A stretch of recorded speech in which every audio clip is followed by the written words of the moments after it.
It was a giant brawl of like 50 people, and me and some of my friends were actually trying to pull some people out.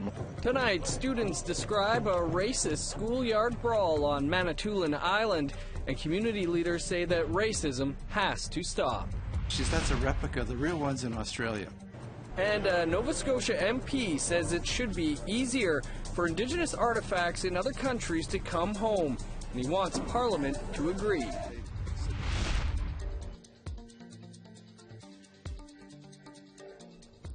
Good evening, welcome to APTN National News. I'm Dennis Ward. The province of Manitoba has released a report recommending changes to the child welfare system. Manitoba has the highest number of children in care, with 90% of those being Indigenous. The report highlighted 60 new recommendations or changes, but the Office of the First Nations Family Advocate isn't convinced a new report is going to change anything. As Brittany Hobson shows us, families are needing changes now.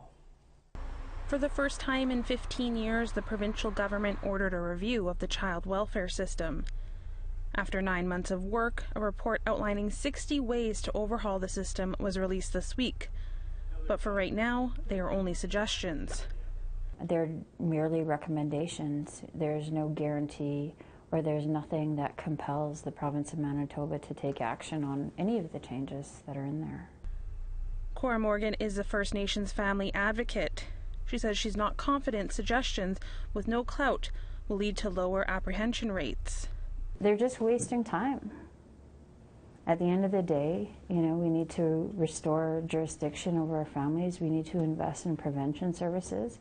And it could be at a fraction of the cost of the way things are and far less damaging. Morgan's office has worked to send 300 children home since opening in 2015, including the youngest child of this Winnipeg mother who aged out of the system and still has 3 kids in care. We cannot identify her because of this. All my children were permanent wards, but it's looking really good because they changed my life around. I'm 14 months clean in my wicker nose, and I'm going through my healing journey here. I was a meth addict. I was an alcoholic. By the time she turned 18, she had been in 30 different placements. She was removed at the age of 4. Maybe it was the right choice at that time, but I don't think it's fair that they put me in some home that didn't really love me. They should have found an Indigenous home to teach me around my teachings. Now 23, she says she's accessing resources like therapy for the first time. But she says more support needs to be available for families in the system. There needs to be more help instead of just saying to that person, oh, because you're Indigenous, you have no rights. Especially, when you're asking authority to help you. The province has yet to commit to any of the recommendations. Brittany Hobson, APTN National News, Winnipeg. The National Inquiry on Murdered and Missing Women and Girls is wrapping up in Quebec City today. A well-known activist was there to testify on the justice system. Danielle Rochette has more. Helen Gabriel, an Indigenous rights and grassroots activist, was in front of the Commission today. She spoke about her experience during the Oka crisis in 1990 and the way Canada treats Indigenous people in this country. Because the justice system is controlled by the perpetrators themselves.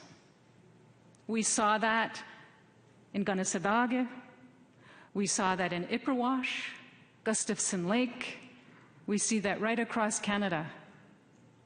And we saw that in Val-d'Or. And 35 Indigenous women made complaints against the Sûreté de Quebec, and not a single police officer was found guilty.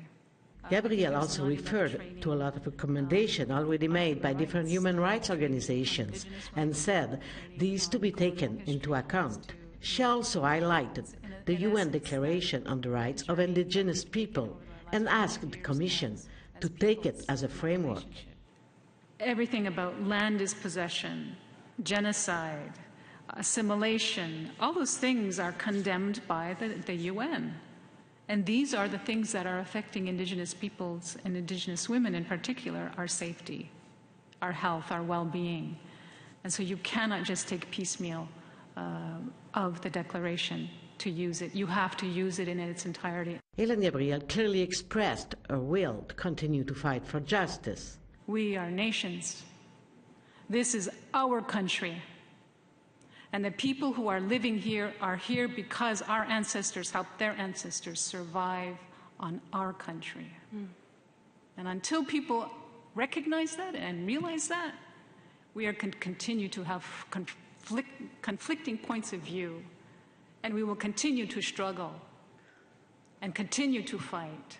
For Commissioner Michel Audette, the idea of asking again for an extension is still on our mind. Me, I'm thinking, yeah. I didn't share that to my colleagues, but passionate like I am and hoping that something could change. There's an election, coming soon for the federal government.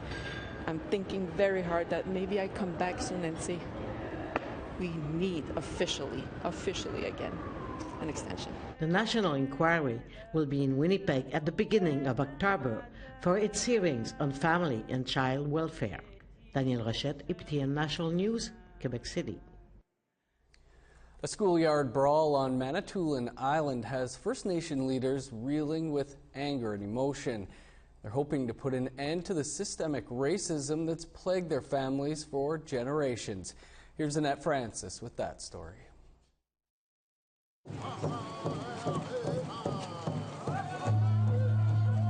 In a show of solidarity, about 100 First Nation leaders, youth and community members marched through Chaging First Nation to the Manitoulin Secondary School. They're concerned over what transpired here last Friday. I want to say congrats to everybody that came out and supported the First Nation students. 17-year-old Pierre de Bosque describes what he witnessed. This all started just a little bit before lunch, and so there was the two groups of students, of course the non-Indigenous students and then the Indigenous students, and they're just throwing racial slurs back and forth, and it was getting heated up, and then the two groups came together, and it was just all the news said, it was just a giant brawl of like 50 people, and me and some of my friends were actually trying to pull some people out, mostly Indigenous students, so no one would really get in trouble. The hour-long incident got so out of hand that the OPP were called in. 4 First Nation youth and 1 adult from Chaging First Nation were charged. It's all very hurtful, says Anishinaabe Nation Grand Chief Glenn Hare, who's from this community.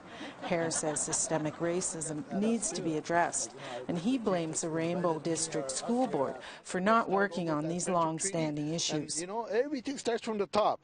Even us, as myself as the Grand Chief, if we do good, if we do good things, say good things, and try to always be positive, it's going to trickle down. But if it's dysfunctional, which the Rainbow District School Board is, it is going to get worse. Grace Fox is the only First Nation trustee on the board. She's devastated and is also calling for support. The 11 First Nations that have service agreements with Rainbow District School Board need to take the matter into their own hands. One lone First Nation trustee does not cut it at the board level. Chaging First Nation Chief Linda de Bosque says every generation of her family has endured racism at this school.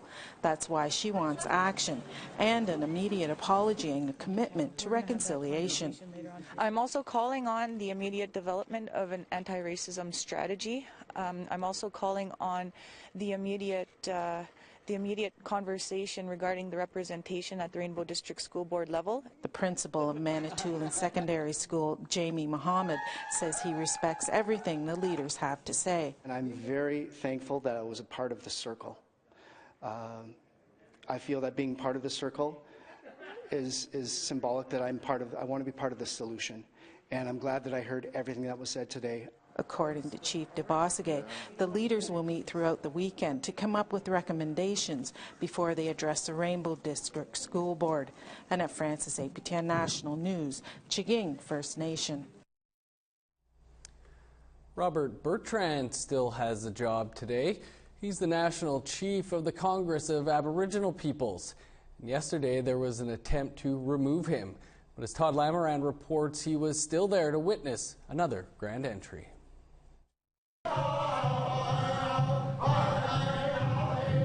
It kicked off the 47th Annual Assembly of the Congress. Robert Bertrand was there to see it and give his opening statement. A good part of the work, a good part of the healing, if you will, started yesterday. Bertrand is referring to a closed-door special meeting where a motion was tabled to recall him as National Chief. There was a lot of good conversations. There was a lot of, discussions between groups, and finally there was a vote taken, and it was overwhelmingly to keep me as National Chief. A CAP faction questioned Bertrand's indigeneity and sought his removal. I've been in politics long enough to know that you're up there, people are going to take pot shots. The main thing is to stay focused, to do what you said you were going to do, and just do it.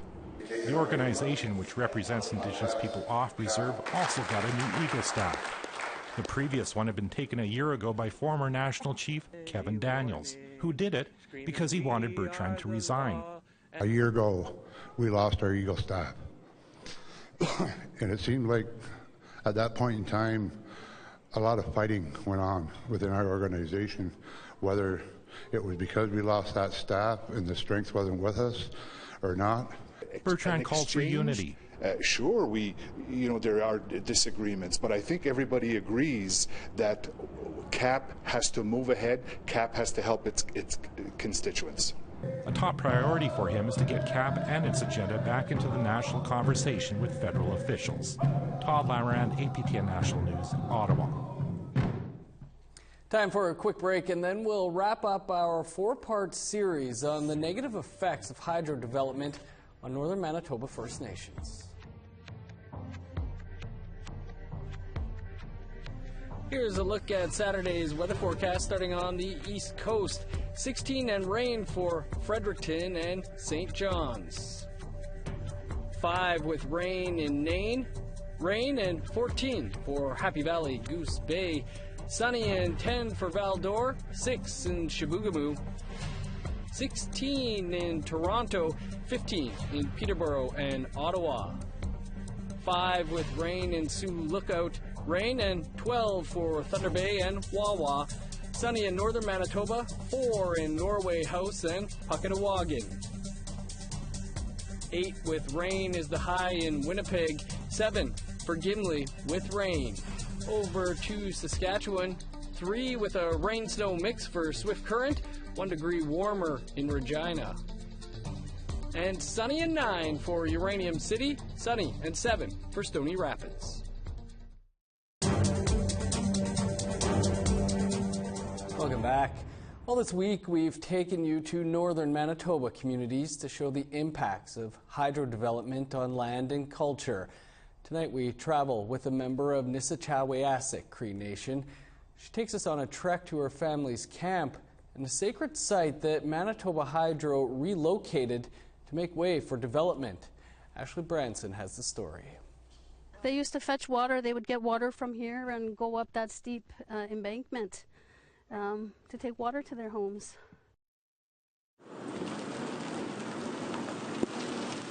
After a 6-day whirlwind tour of visiting several hydro-impacted Cree communities in the Treaty 5 territory,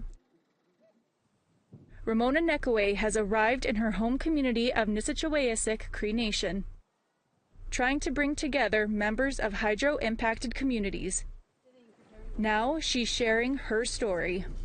Even before I left to attend university, a number of years ago, that island was much bigger than that.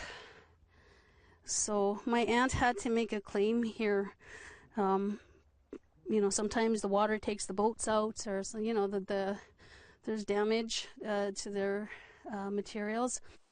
Nekaway's family still spends a lot of time at their cabin on Footprints Lake. Her uncle, Edward Linklater, reflects on what the community was like before hydro development. When I go back to my younger days, everything was so beautiful. The water was so clean. We can drink from the water. The beaches were there. Everything was there. The animals, everything was so perfect. Like other hydro-impacted communities in northern Manitoba, Linklater tells us unpredictable water and ice conditions have claimed lives in Nisitawayasik.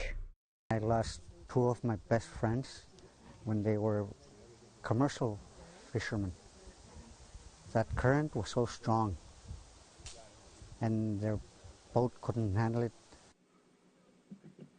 The water was so clean, drinkable, potable. Now people no longer drink the water, and they spend less time on the land. Linklater says the generation of power not only eroded the land, but their culture and way of life. That's the sad thing about the youth.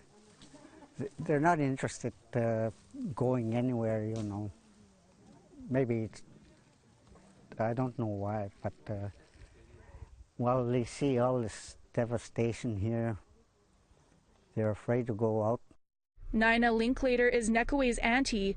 She shares what she wants people in southern Manitoba to know about where their hydro comes from. Money didn't matter to our great-grandparents because we can easily just go out in the lake, fish and go moose hunting, duck hunting, whatever. Everything that we ate came from the land. But now all the animals are getting sick from the pollution, the mercury and everything. So we don't even eat fish from our own lake. We have to get it from another lake. We roamed around here. Elders Don and Phyllis Hart are also from Nisitawayasik Cree Nation. The Harts take us to a sacred site. They say it was dismantled to make way for the flooding. And that's where he climbed the rocks here. And he left his footprints and said, there's a red mark too. He said, I'll be back when the water gets this high. Footprint Lake is named after these footprints. The Cree say the footprints belong to the spirit Wisahedja. The footprints were flooded, then Hydro relocated them. Community members were unhappy with this. They wanted them back, the people, because they figured it might be cursed or whatever, you know. Manitoba Hydro eventually moved the footprints to a cliff near the original location. The Cree come here to pray and take part in ceremonies. Nekaway says water is life for her people, not just a commodity.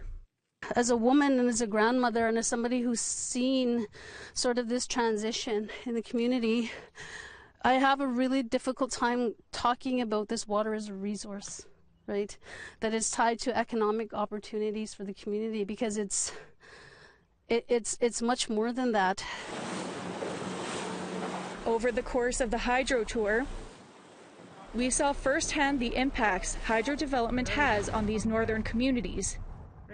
Our people are very resilient people, and you know, they're very kind and generous and giving, and in spite of all of this. And in spite of all of this devastation, people in these communities want to be heard by Manitoba Hydro. Ashley Branson, APTN National News Nisitawayasik Cree Nation. And you can find all 4 of those stories and much more on this series over at our website, aptnnews.ca. Time for another quick break, but when we come back, the fight to repatriating Indigenous artifacts, and why some are pushing for it to be much easier.